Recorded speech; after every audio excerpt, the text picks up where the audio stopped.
গরম সিঙ্গারায় এক কামড় দিতেই মচমচে শব্দ, ভেতরে নরম মশলাদার পুর। এ যেন শুধু খাবার নয়, বাঙালির অনুভূতিরই অংশ।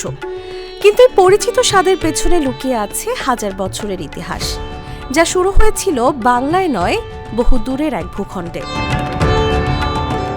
সিঙ্গারার মূল উৎস খুঁজতে গেলে যেতে হয় মধ্যপ্রাচ্য ও মধ্য এশিয়ার দিকে। ইতিহাসবিদদের মতে এর প্রাচীন রূপ ছিল সাম্বোসা বা সাম্বুসাক, যা পারস্য অঞ্চলে জনপ্রিয় ছিল প্রায় 10ম থেকে 1300 শতাব্দীতে। সে সময় মাংস, বাদাম ও মশলায় তৈরি এই খাবার রাজদরবারের বিলাসী পদ হিসেবেই পরিচিত ছিল। পরবর্তীতে মুসলিম শাসকদের হাত ধরে এই খাবার ভারতীয় উপমহাদেশে আসে, বিশেষ করে দিল্লি সালতানাতের সময়। ধীরে ধীরে স্থানীয় উপকরণ ও স্বাদের সঙ্গে মানিয়ে নিতে গিয়ে সিঙ্গারার রূপ বদলাতে শুরু করে, আর বাংলায় এসে এটি পায় একেবারে নতুন পরিচয়। এখানে মাংসের জায়গা দখল করে নেয় আলু, মটরশুঁটি, পেঁয়াজ আর বাদাম, যা সহজলভ্য এবং বাঙালির স্বাদের সঙ্গে মানানসই।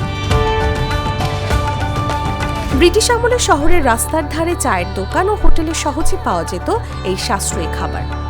কম দামে পেট ভরানোর সুবিধা আর অন্যান্য স্বাদের কারণে দ্রুতই এটি সাধারণ মানুষের প্রিয় নাস্তায় পরিণত হয়। ঢাকার ছোট সিঙ্গারা কিংবা কলকাতার বড় আকারের সিঙ্গারা, প্রতিটি জায়গায় গড়ে উঠেছে নিজস্ব বৈচিত্র্য।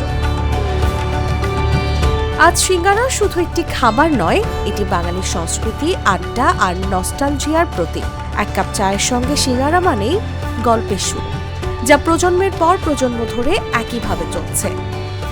নিউজ ডেস্ক, জাগো নিউজ।